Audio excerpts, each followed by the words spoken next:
Brunch show on Value Chain TV. I am Patience Moses. I'm very certain you have a very great weekend. We're going straight to our newspaper review segment, and I have with me in the studio our in-house analyst, Mr. Williams. Good morning, sir. Thank you, Chat. Hope your weekend was cool. It was great. I trust yours was same too. Wonderful. Okay. Thank you. So we have a lot on the newspapers. We're going to be taking a few headlines, That's and okay. we'd like you to shed more light on them. That's okay.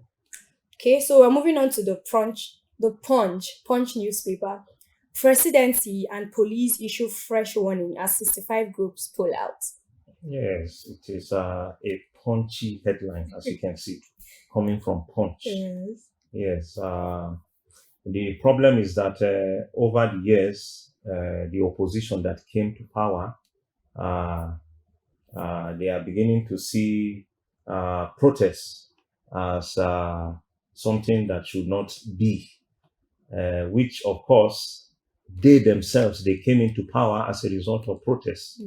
So many protests took place and the previous government did not stop them. But now that they are into power, they have tasted the power and they see the way things are going, they are not doing well. People are complaining. You don't want people to complain. True. And unfortunately, just like it has been alleged, that some groups have been bought over. And that's why you have a quite number of them pulling out of the protest, leaving NLC to spearhead the protest. It is quite unfortunate. And the common man may not have hope again, because these groups are supposed to represent the common man that does not have the opportunity to speak to power. But when it comes to NLC, TUC, and other civil liberty organizations, they have direct access to the government. But the moment they begin to pull out and they don't have a sense of responsibility of speaking to power, okay, this you are doing, there is hunger in the land. This is why we are protesting. So if they are being bought off, allegedly, then we still have a long way to go. Wow, incredible. I wonder what will happen if peradventure even NLC decides to pull out. Yes. So it means no voice again for At people. the I end of hope the that day. doesn't happen. That's So happening. still on the Punch newspaper, we have governors Elumelu, Dangote make Tinubu's economic advisory panel. My problem with this particular set of panelists or people that have been invited to be advisory, to play an advisory role, is that over the years, even though they have been giants in our economy, Okay. we have not seen the impact of what they are doing. Let's take a look at Dangote, for example. Right from the time of Obasanjo, he has been in the economy. What do I mean by that? His products. When Obasanjo came, they banned a lot of products and they said, okay, let's go by made in Nigerian goods. So Dangote, pastry, spaghetti, sugar, all of them, they now pumped them into the market. So, but my problem now is that the prices of goods at that time compared to Dangote, you cannot compare them. Those goods were cheaper. True. So now that we are talking about homemade goods, they are supposed to be more cheaper.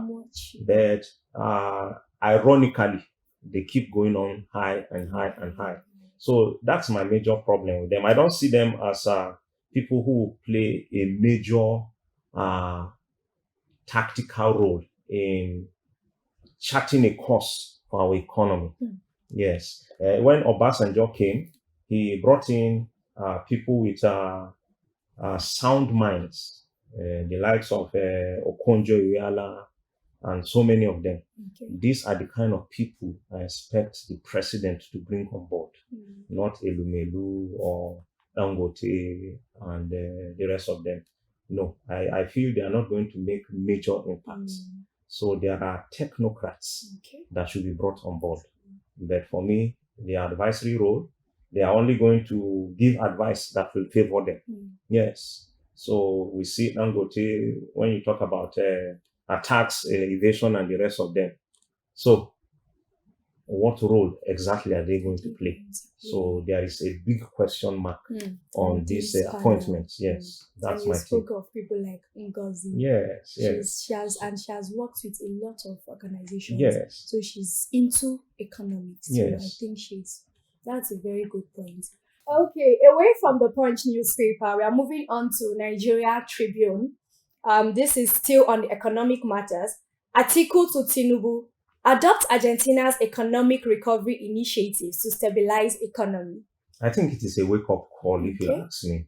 Looking at the Argentine president, I think he came into power some few months ago, if I'm not mistaken, about 3 months thereabout. Yes. And the economy of that country is changing for good. As a matter of fact, the level of inflation was quite high when he came in. But I think he has been able to reduce it with about how many percent? A good number of percentage. I don't have the right figure at the moment. But that's why Atiku is asking the president to adopt policies and try to learn from what that one is doing in Argentina. I think it's a wake-up call for our president.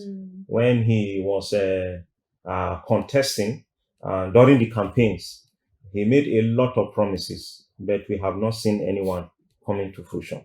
So if he will learn from the Argentine president, I think Nigeria will be better off for it. It is a wake-up call for me. If it saved Argentina while they were in economic hardship, it would probably save Nigeria. Exactly. That's good. Okay, still this is on Forex crisis. Nigeria falling out of top 4 African economies on weak currency. Yes, if you look at our currency, the Naira, so far in Africa, let's look at West Africa, for example. It is unfortunate that our currency is no longer strong like it used to be, the Naira. If you go to Ghana, the Ghanaian cedi is quite more appreciated than the Naira. Recently, we saw during the African Nations Cup, where a Nigerian traveled to Cote d'Ivoire. He said he took 500,000 Naira. And when he changed it to the Ivorian currency, he got about 200,000. So you can imagine the difference. So, and coupled with the dollar rise and so many other things, so it is causing a lot of problem for Nigeria. And as a result of that, even multinational companies are leaving Nigeria because the economic terrain is quite toxic.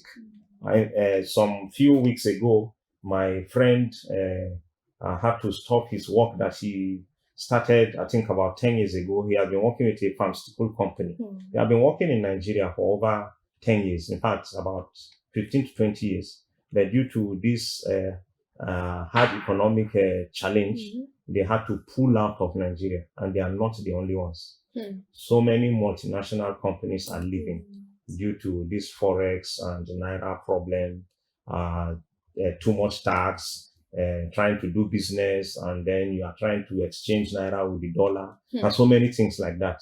So there is a lot of economic downturn, and as a result of that, it is affecting the Naira every now and then. So the government need to do something. I think recently I saw a call by a senator from Delta State, and he was proposing that Nigeria should do away with the dollar.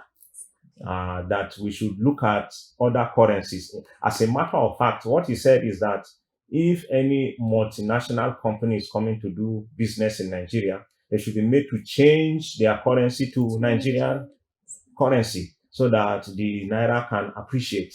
So if the government will look at that particular angle, I think it will go a long way to make the Naira appreciate and make the economic terrain more beautiful for businesses to thrive. And I think that's a good one. Over the weekend, I came across a video where I don't know if I'm not sure if it was the Kenyan president. He was making it was like a cry out call to all African countries. Why do we have to trade with the dollar when we have our own local currency? Why? And then he said, until we begin to value our own currency and make sure that, okay, even if there's going to be like a bank that is going to check the dollar, let it be the African Development Bank, so that they should be the ones in charge of all of that. And I think that would be a good idea if we work on that too. Okay, so we'll be going on to Leadership newspaper. Leadership newspaper. This one says hardship unabated in states despite huge allocations. You remember recently the Senate president said about 30 billion was given to governors, and some of the governors have come out to say the statement is not credible, it is not true because they were not given. Yes, exactly. So the hardship in the land is quite terrible. People are going through a lot, no food to eat, and then the high price in food and the rest is causing a lot of hardship.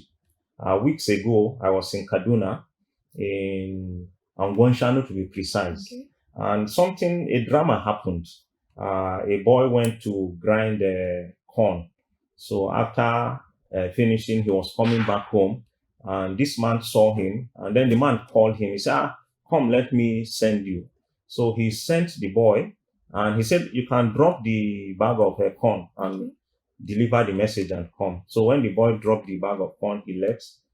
Before the boy could return, the man took the bag of corn and he disappeared. Yes. So, but unfortunately for the man, somebody was looking at him from a far shop.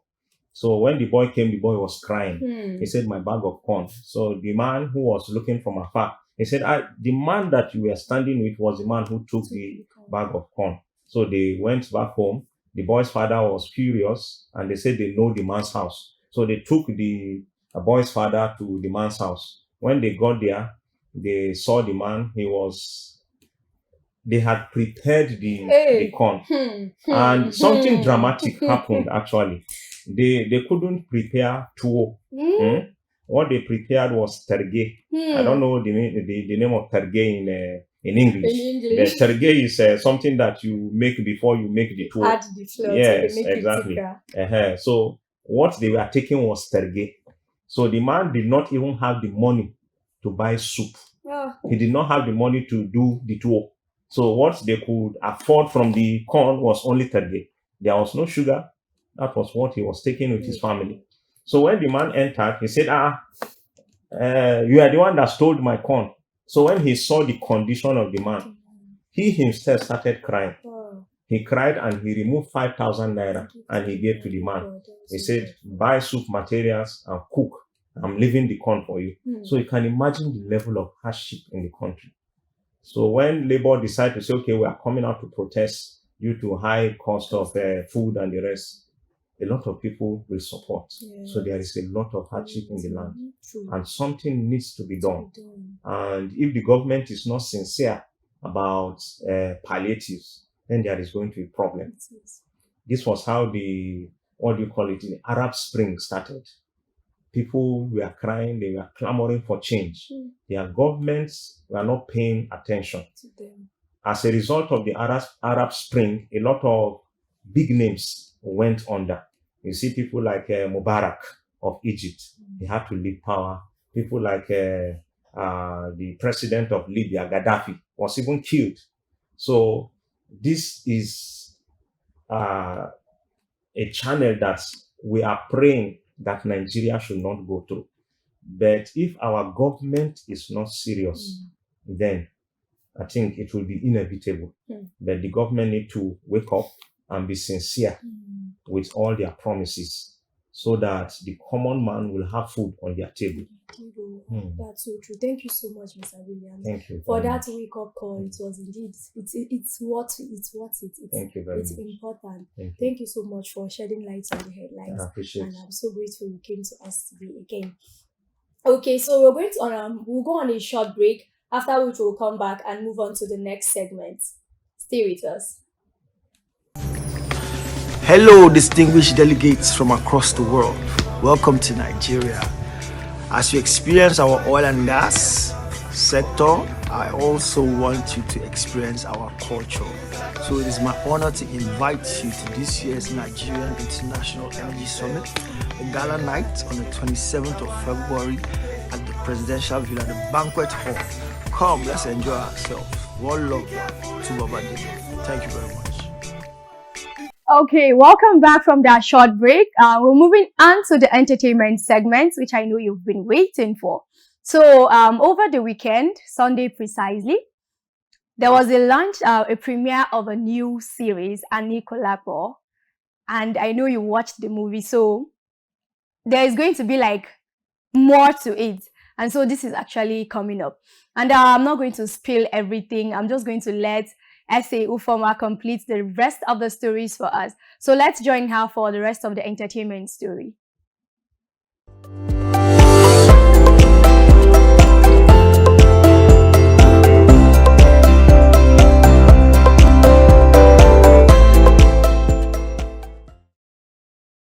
The newly produced Nollywood series Anikulapo, Rise of the Spectre, a spin-off from the hit movie Anikulapo, premiered in Lagos on Sunday. The series picks up the events from where the movie left off, following the life of Saro and his wife. Akala, the mysterious bird that resurrected Saro in the first installment, is also back, but not as friendly as the people would have liked.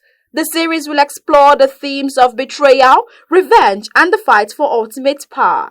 The series was shot at the Kunle Production Film Village in Kumu, Igbojaye, Oyo State, with a cast and crew of 600 people. Okay, thank you so much, SA Ufoma. That's so captivating, and I know we have something that we can keep our minds waiting on come March 1st. Anikulapo is coming back big and great. I hope you're going to enjoy it. At least let's have something to ease the tension, something to relax with, something to what while away time where we are going through a lot, because I know we are all going through a lot. And obviously, nobody is finding it easy. But thank God, the movie industry are doing a lot, bringing up stuffs and movies that can actually help us to relax and cool off. So I'll be wrapping off here, and I know you've had a great time with me here in the studio. I remain Patience Moses. Thanks for watching. We hope to see you again next time. Bye for now.